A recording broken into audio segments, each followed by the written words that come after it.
Bonsoir à toutes et à tous et bienvenue dans ce journal. Tout de suite, le sommaire. Dans de nombreuses salles de bain, les fins de savon se transforment en de petits morceaux glissants, souvent trop fins pour être utilisés. Ils finissent alors à la poubelle ou abandonnés sur les bords d'un lavabo. On suivra dans cette édition le pasteur Dewanou de l'église Foursquare Siké qui s'est exprimé au micro de la télévision Maranatha Bénin sur la manière dont les femmes et les jeunes filles devraient se présenter à l'église. Et puis à seulement quelques jours du coup d'envoi de la Coupe d'Afrique des Nations Maroc 2025, l'effervescence monte déjà sur le continent. Stade prêt, équipe en pleine préparation et supporters impatients avant même le premier match, la CAN se vit intensément.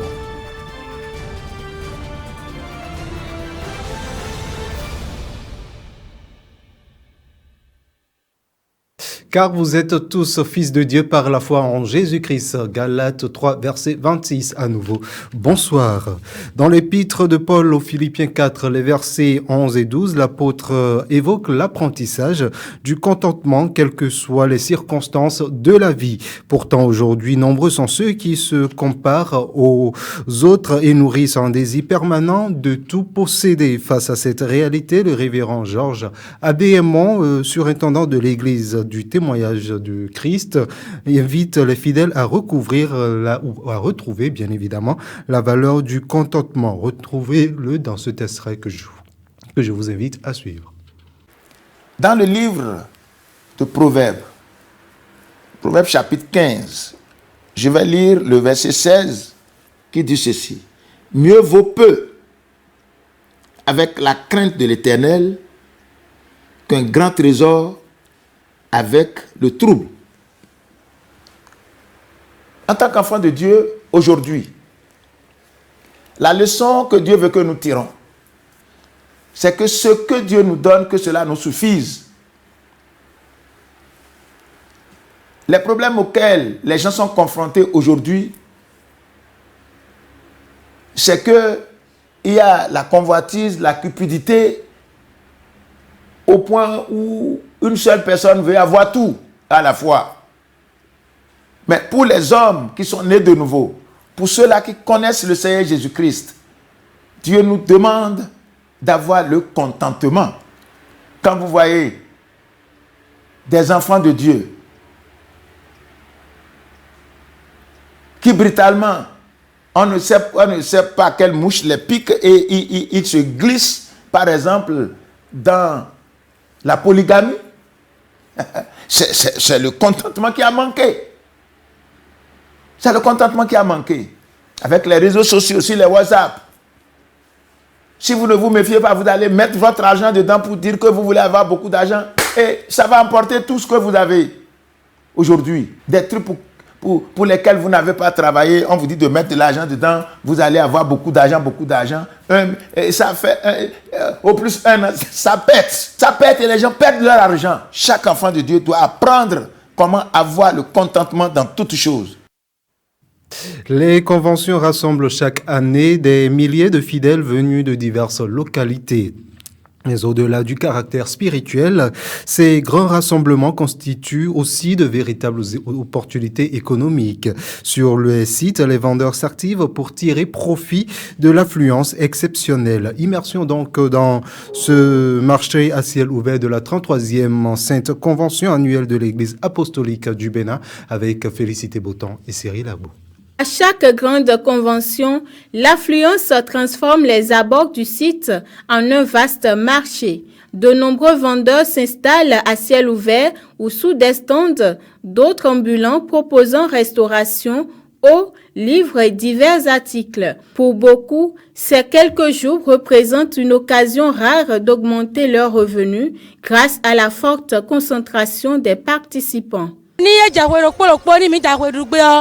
Mi la sura mi no wa bo akwa kalon vivi na mi bo mi la sura mi no hecropot mi to la blonto mi ola pare fleur mi da lubo mi da wo mi da kom mi da tasi mi da kana mi da lafu mo si salo ma yin do mi o we la su ma yin do mi no sa bible to gbele po me anglais yoruba gun français eve ogbele po me no sa cantique le communion sin le mo no sa baguette bolo sa tamborin no sa le po de église ton mi no sa no ta oni mi wa convention nko to wi wa de ba 9 8 ans no so tevi no so ata no so weri no so o avran mele wa ina do dunu tu e mi do danu me no da o me no da lesi me no da nle amanu yen lo so da iwe no da o amama do won etonti.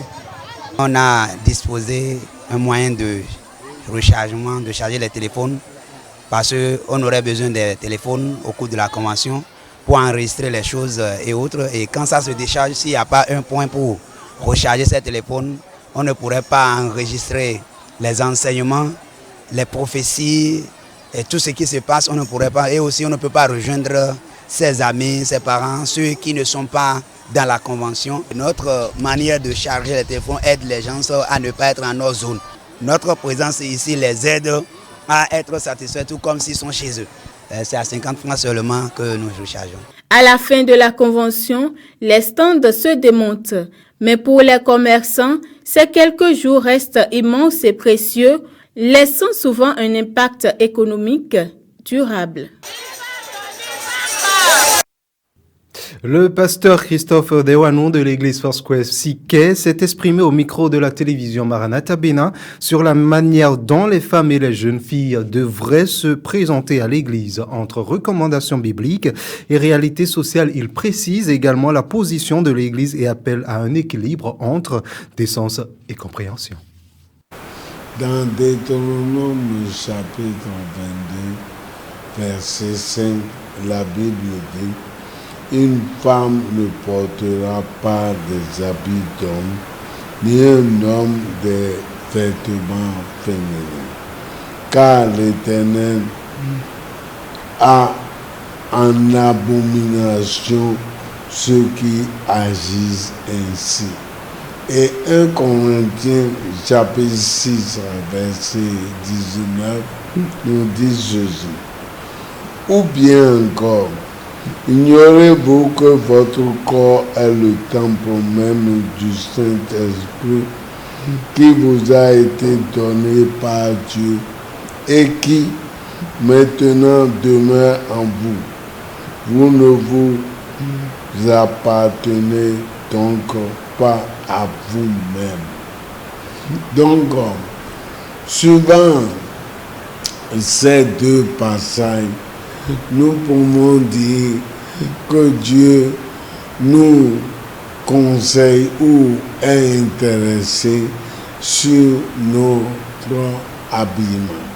Ça veut dire tout ce qui ressemblerait à cette façon d'habiller peuvent être ainsi en abomination à l'Éternel. Et Paul dit que notre corps doit être un corps saint, comme le Saint-Esprit habite en nous. Dieu regarde l'intérieur, oui, mais l'homme doit veiller sur son esprit et contrôler et ne pas se laisser influencer. Nous avons l'habitude déjà, à partir, de l'école de dimanche, à partir de la classe des membres, à enseigner sur nos conversions. Et nous avons un point sur nos conversions qui parle de la modération en toutes choses. Alors, arrivé à ce niveau, nous parlons de la modération en habillement. Et sur un autre volet, à présent, dans de nombreuses salles de bain, les fins de savon se transforment en de petits morceaux glissants, souvent trop fins pour être utilisés. Ils finissent alors à la poubelle ou abandonnés sur le bord d'un lavabo. Pourtant, ces fragments que l'on appelle les chutes de savon représentent une ressource insoupçonnée. De plus en plus de particuliers, d'artisans et même d'associations choisissent aujourd'hui de leur offrir une nouvelle vie. Suivez plutôt cet élément. Chaque année, des tonnes de savon sont jetées à cause de restes devenus difficiles à manipuler. Ce gaspillage s'ajoute à l'impact environnemental lié à la production des savons industriels. Dans plusieurs villes, de petits ateliers artisanaux ont flairé l'opportunité. Ils collectent les chutes auprès de particuliers ou d'hôtels, puis les transforment en de nouveaux savons. Le procédé est simple. Les restes sont broyés, fondus et mélangés à de nouveaux ingrédients naturels pour reformer de petits pains de savon colorés et parfumés. Les hôtels, grands consommateurs, jouent un rôle clé. Certains établissements s'associent à des organisations pour recycler les savons laissés par les clients. En rassemblant les restes dans un petit sachet en tissu, il devient possible de les utiliser comme un savon classique. D'autres choisissent de les faire fondre doucement pour fabriquer un savon unique, souvent plus écologique et plus économique, plus qu'un produit acheté en magasin. En donnant une seconde vie à ces fragments que l'on croyait inutiles, chacun contribue à réduire les déchets, à préserver les ressources naturelles et même parfois à soutenir des initiatives. Un petit geste certes, mais dont les effets dépassent largement le bord de nos lavabos. Et puis à quelques semaines ou à quelques jours plutôt du coup d'envoi de la Coupe d'Afrique des Nations Maroc 2025, l'effervescence monte déjà sur le continent. Stade prêt, équipe en pleine préparation et supporters impatients. Avant même le premier match, la CAN se vit intensément. Le Maroc peaufine les derniers réglages, tandis que les nations africaines affûtent leurs ambitions. Plongeons donc dans les préparatifs d'un rendez-vous qui s'annonce grandiose à travers ce reportage. Dans les villes hautes, les préparatifs s'accélèrent. Les stades modernisés ou entièrement rénovés sont enfin prêts à recevoir les 24 sélections qualifiées. Autour des enceintes sportives, les dispositifs logistiques se renforcent, tandis que les infrastructures routières, hôtellerie et transports s'adaptent à l'afflux attendu de supporters, de délégations et d'officiels. Le Maroc peaufine chaque détail pour offrir une CAN à la hauteur des standards internationaux. Sur le plan sportif, l'effervescence est tout aussi palpable. Les grandes nations du football africain affinent leur préparation. Le Sénégal, tenant du titre, avance avec sérénité et ambition. L'Égypte, forte de son expérience, se prépare méthodiquement pour reconquérir le sommet. Le Nigeria, la Côte d'Ivoire et l'Algérie multiplient les regroupements et les matchs amicaux cherchant l'équilibre parfait entre solidité et créativité. Pays organisateur, le Maroc nourrit de grandes attentes. Soutenu par leur public et fort de leur récente performance sur la scène internationale, les Lions de l'Atlas abordent cette CAN avec une pression assumée, celle de briller à domicile et de transformer l'espoir populaire en succès sportif. Mais à l'ombre des favoris, d'autres sélections avancent plus discrètement. Le Burkina Faso, le Cap-Vert, la Guinée, la Zambie, le Bénin ou encore la Mauritanie peaufinent leur stratégie loin des projets. Sous le poids du statut, ces équipes préparent patiemment leurs coups, prêtes à déjouer les pronostics et à s'inviter dans la cour des grands. Avant même le premier coup de sifflet, la CAN Maroc 2025 s'impose déjà comme un événement majeur. Une compétition où les préparatifs annoncent une chose, l'Afrique s'apprête à vibrer et le spectacle promet d'être total. C'est donc ainsi que s'achève ce journal, mesdames et messieurs. Merci de nous avoir suivis. Très bon début de week-end à chacun et à tous sous la protection divine. Bonsoir chez vous et que Dieu vous bénisse.